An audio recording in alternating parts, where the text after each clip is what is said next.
we present the amusingly transcribed adventures of Ozzie and Harriet, starring America's favorite young couple, Ozzie Nelson and Harriet Hilliard.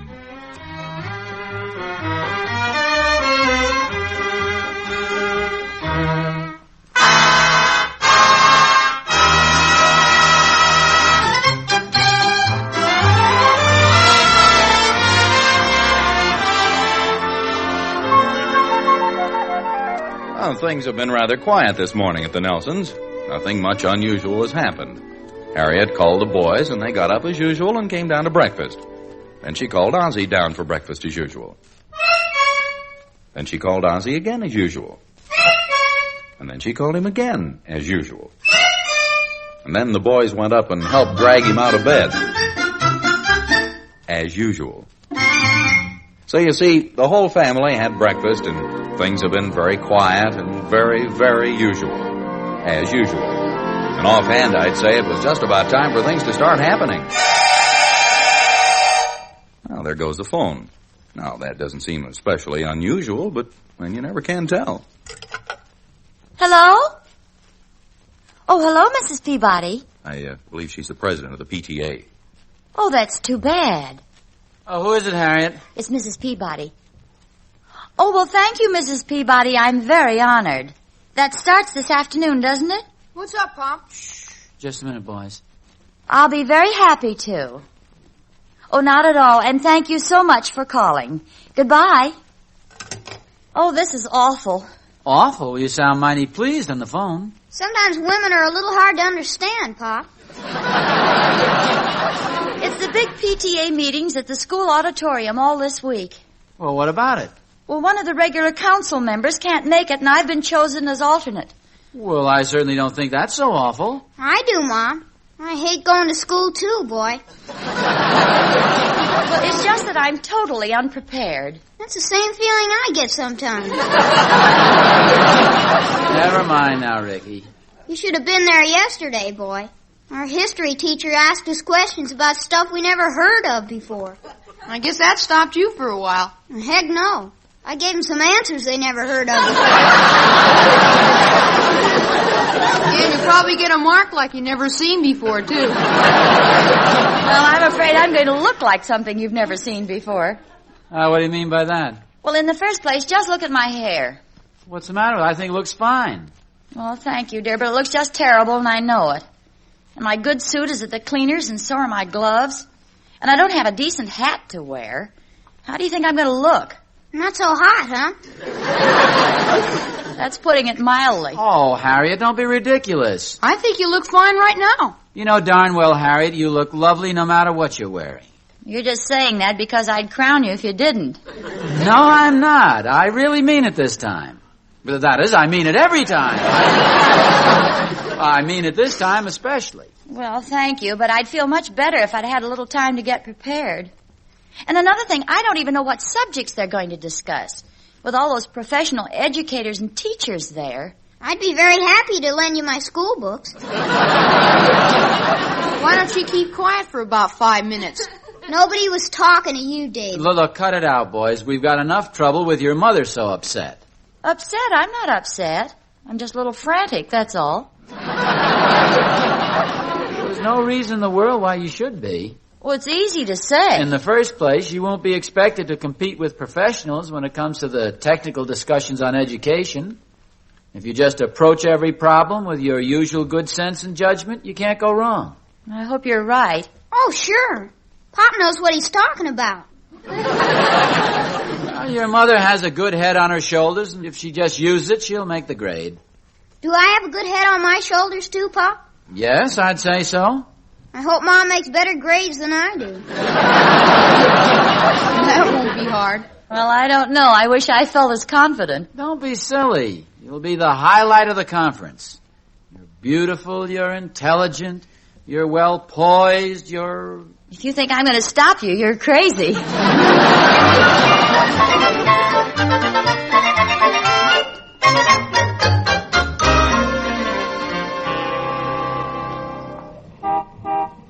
Hi, Thorny. Oh, hello there, Oz. What are you doing, catching up on the latest news? We're just looking over a couple of magazines. That's what newsstands are for, you know. They also like to sell a couple occasionally. Well, I'm trying to decide which ones to buy and which ones to read right here. If you're looking for something to take home, you ought to try this one. Here. Good, huh? It's not bad at all. But I don't think Catherine would approve of my having this around the house. Why, what do you mean? Well, it might make her feel a little self-conscious. Self-conscious? Yeah, being married to a guy who reads Major Strongbull and the Planet-Eating Space Monster. What kind of comic books do you read anyway, Oz? Well, I just thought it might be interesting for your boy, Will. Our boys thought it was great. How are things going this morning? Oh, that's right. You haven't heard the big news. Well, that's not surprising. After all, I haven't seen you in quite a while. When was the last time, anyway? I think it was when you dropped me off after bowling last night.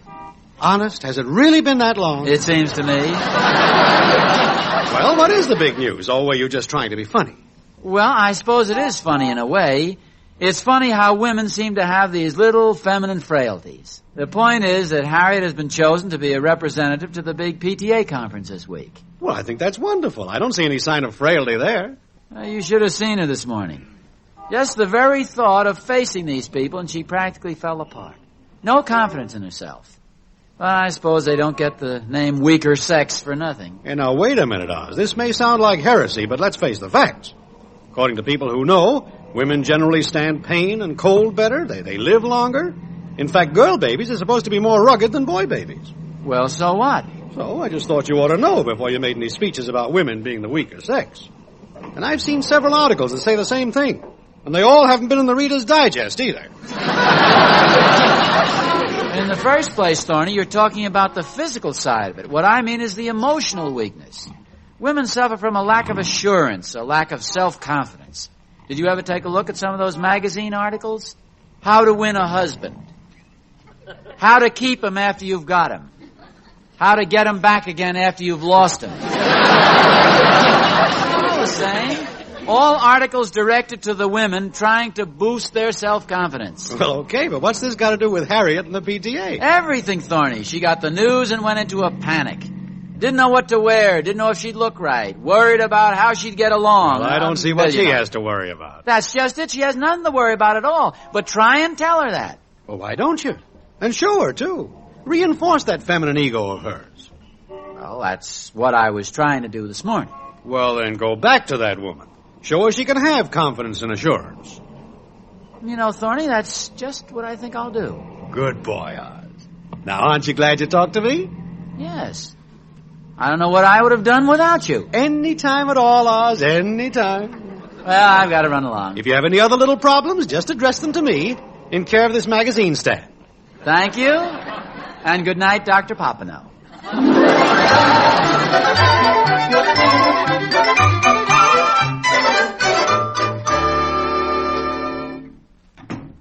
Is that you, Mom? No, it's your old dad. Go on, Pa. You're not so old. Well, I can't fool you, can I? No, sir. But you can lend me a quarter if you try hard enough. Yeah, but I could at that. What's that for? I just thought I'd run down and have a soda. I think you better think again. We'll be eating dinner too soon. Besides, I want to talk to you fellas before your mother comes home. You should have seen Mom when she left. She was really dressed to kill, boy. She was only going to a PTA meeting. Who's she gonna kill? Well, I don't want to mention any names, but I have a couple of teachers in mind. I just think we ought to help your mother a little now that she has this responsibility for a few days. She'll probably come home dead tired and discouraged and ready to give up the whole deal. So let's try to be very encouraging and very considerate. I'll cook dinner if you want. You're kidding, I hope. No, I don't think that'll be necessary, but you can help out by setting the table. What's going on here? Oh, hello, dear. Hi, Mom. Sit down. You must be dead tired. Oh, no, I feel fine. Besides, I've got dinner to get. Well, why don't you rest a while and let the boys and I That's take care? very thoughtful of you, but by the time I got through showing you how to do it, I could have dinner already. Well, aren't you terribly tired? I mean, from the PTA and all? Oh, no, it was a lot of fun. It's going to be very interesting, and Mr. McCary is such a nice man. Oh, who is he? Well, he seems to be taking charge of everything.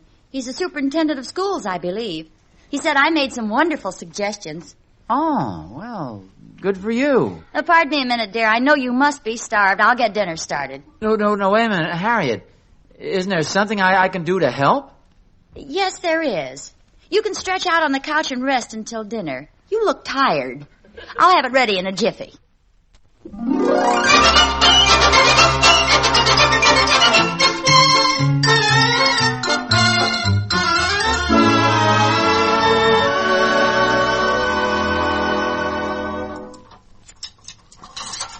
Hey, how about one of you guys drying these things for me?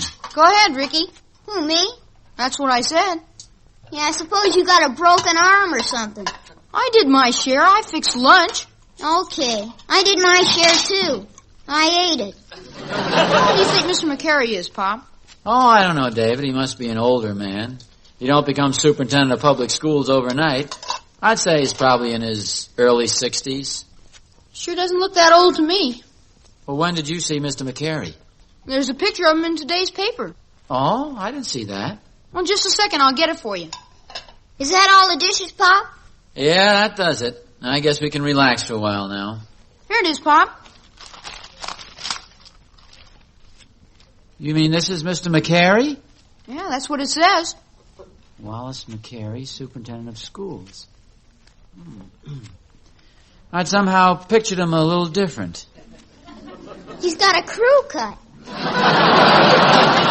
And look at that bow tie. Certainly isn't a very dignified way for the superintendent of public schools to dress. Mom said he's real swell to work with. Well, you know your mother. She gets along with anybody. Looks pretty dull to me. Bow ties. Nobody wears those anymore. Oh, sure, a lot of guys wear them, Pop. Well, yes, certain types can get away with it. I think it looks good on him. Well, it's not too bad, I guess. I think that crew cut's a little ridiculous for a man his age. Looks pretty young to me. Young? He's at least 30. Well, isn't that young? How old are you, Pop? That isn't important. Some men are old at 30, and other men are still young at 30. Take this McCary person. He's probably a bookworm who doesn't bother to keep himself in good physical condition. Definitely isn't the athletic type. Says here he was captain of his football team. I imagine that was an honorary title. Holy smokes, and a champion at the low hurdles. Yes, low hurdles, not as if it were high hurdles.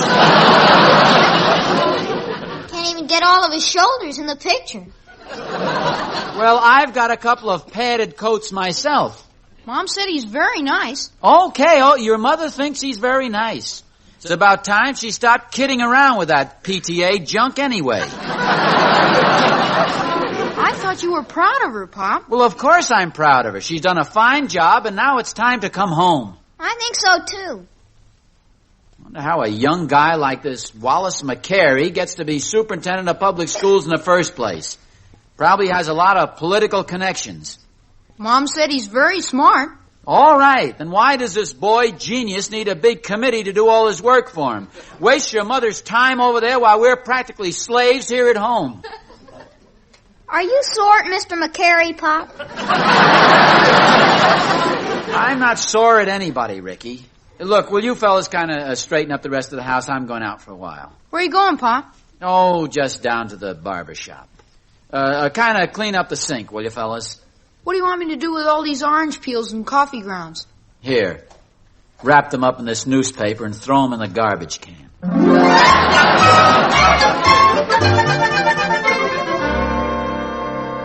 Hey, Oz. Oh, hello, Thorny. I was just on my way over to your house. I wanted to shake the hand of a truly great man.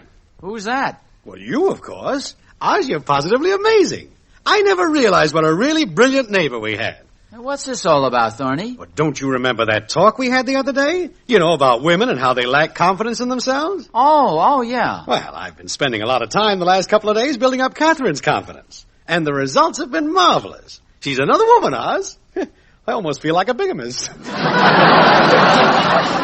glad it's worked out for you. Oh, Catherine's ready to tackle any job now. She's even talking about painting the house this summer.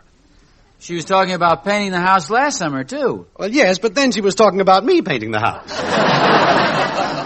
Well, don't get too excited. You'll probably end up doing all the work. Oh, never, Oz. I wouldn't want to destroy Catherine's confidence in herself. I guess you're pretty proud of Harriet, too, huh? Understand she's been doing a great job at the PTA conference. Yeah, I guess she's doing all right. Oh, now, don't be so modest, Oz. I hear she's even on a special committee with the superintendent of schools. Yeah. How about walking down to the barbershop with me? Barbershop? Why are you going to the barbershop? Well, a rumor's gotten around that some guys over there are cutting hair. But, Oz, you had a haircut last week. And I'm having another one this week. Is there anything wrong with that? No, it's your head. Have it shaved clean if you want to. I just don't think you need a haircut. Well, summer's coming, and it's kind of silly to have a big mop of hair when it's so hot. Yeah, wait a minute. I was only kidding about having your head shaved. No. I'm just going to have a little more taken off the top. Short haircuts are in style now, you know. Well, I've seen a lot of women with them. I think they're called poodles. But I've always thought of you as more the shaggy dog type. No, I think I look pretty good with a crew cut. A crew cut? Well, not really a crew cut. I mean, kind of a modified version. What do you think? I think it's ridiculous. Well, naturally, you'd think so. You're always against anything that's new or different. Now, wait a minute. You asked for my opinion, and I gave it to you. Of course, I'll admit that I'm no beauty expert, but then you're no beauty either. I'm sorry I even mentioned this to you, Thorny. You can't discourage me, however. I think a crew cut's going to look very good on me. Say, Oz, don't you think you better take along a sack for the hair they cut off? After you see yourself, you may want to put it back.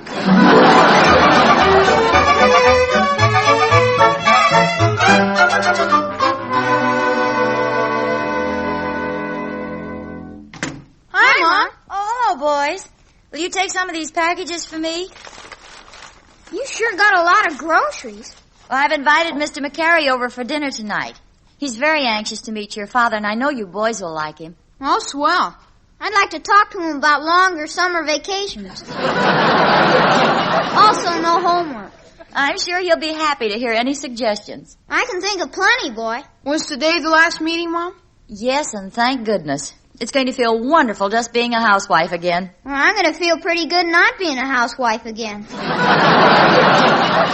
Oh, Harriet, aren't you home kind of early? Well, yes, there wasn't much to do at the last meeting. Gee, look at Pop's hair. I just saw it. What happened, dear? Did you fall asleep in the chair? No, I had them cut it this way. Don't you like my hair a little shorter? It looks just like a crew cut. Well, a mild sort of a crew cut. What do you think of it, Harriet? Oh, I imagine it's very comfortable. Yes, it is. After all, the weather is getting warmer now, and I thought this might be a practical... pardon me? You catching cold? No, of course not. Maybe you better put something on your head. I've got a wool stocking cap you can wear. My head feels fine. What's so unusual about a crew cut? A lot of men have them. Oh, it's fine, dear. It makes you look very... and besides, it'll grow out in a couple of weeks. You don't care for it, huh?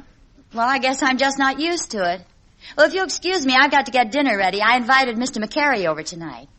Oh? Is that all right? He's very anxious to meet you. Well, yes, I think I'm kind of anxious to meet him, too. Oh, he'll be by in a little while, so you better start getting dressed. Okay. Hey, what's this, Pop? Ricky, where'd you get that? It fell out of your pocket. Well, it's just something I happened to pick up at the men's shop. Are you going to wear it? Well, David, don't look at me like that. You said yourself a lot of men are wearing bow ties.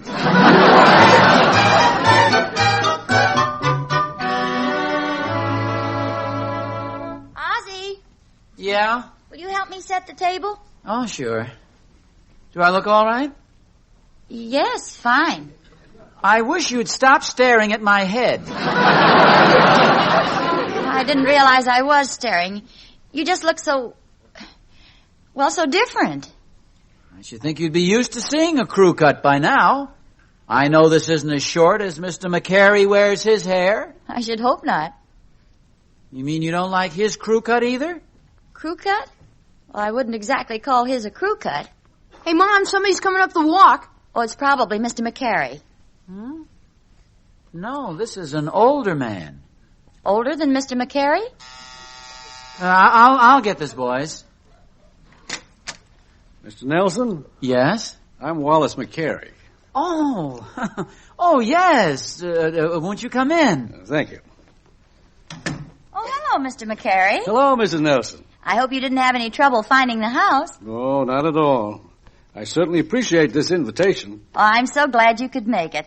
I see you've met my husband. Yes. Oh, yes. Yeah, please come in and sit down. Thank you. And these are our two boys, David and Ricky. This is Mr. McCary, boys. Hello. David. Ricky. Would you excuse me? I'll have dinner ready in just a moment. Oh, certainly. Take your time, Harriet. Mr. McCary and I'll sit here and chat a while. We saw your picture in the paper. Oh, did you see that? That was my college graduation picture. Oh, I see. Whenever they want a photograph of me for the paper, my wife gives them that one. It's her favorite picture, and I must say I rather like it myself. Oh, yes. Well, it is a good one. Yeah, but it looks so Why don't you boys see if you can help your mother? She may have a little trouble finding things. Okay, Pop. Is that chair comfortable? Oh, yes. Here, let me pour you a glass of sherry. Oh, fine. Thanks. I've been very anxious to meet you, Mr. Nelson. Oh, thank you. Yes, indeed. I don't mean to embarrass you, but Mrs. Nelson is such a well-poised, well-organized, and adjusted person. I just knew she must have a very happy home life. Oh, thanks. Yes, we certainly do. Show me a happy, confident wife, and there's always a strong, capable, understanding husband giving her that feeling of security. Oh, I never really thought of it that way. Women are wonderful, and we really couldn't get along without them, but they do lack a man's drive and forcefulness. Yes, I guess you're right at that. Well, I suppose nature really fashioned it that way. Woman is the frail and frivolous creature, unpredictable, emotional. Man is the steady, sturdy, solid influence. Excuse me, Pop. Mom wants to know where your toolbox is. My toolbox? Yes, sir. I think she wants to fix something on the oven. And she can't find the toolbox? No, sir. Pardon me for laughing, David, but Mr. McCary and I were just discussing this very point. What would women do without their husbands? Isn't it the truth? David, tell your mother the toolbox is right where she left it last week after she fixed the lock on the back door. Thanks, Pop. Well, that sounds just like our house. Well, a toast, Brother Nelson. To our wives. As the fellow says, we can't live with them and we can't live without them.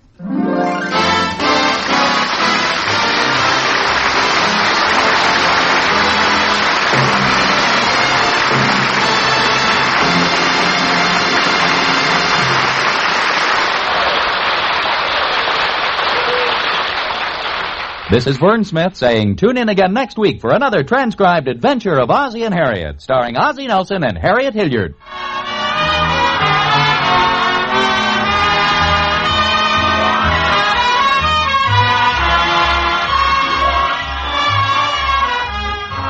This is the United States Armed Forces Radio Service.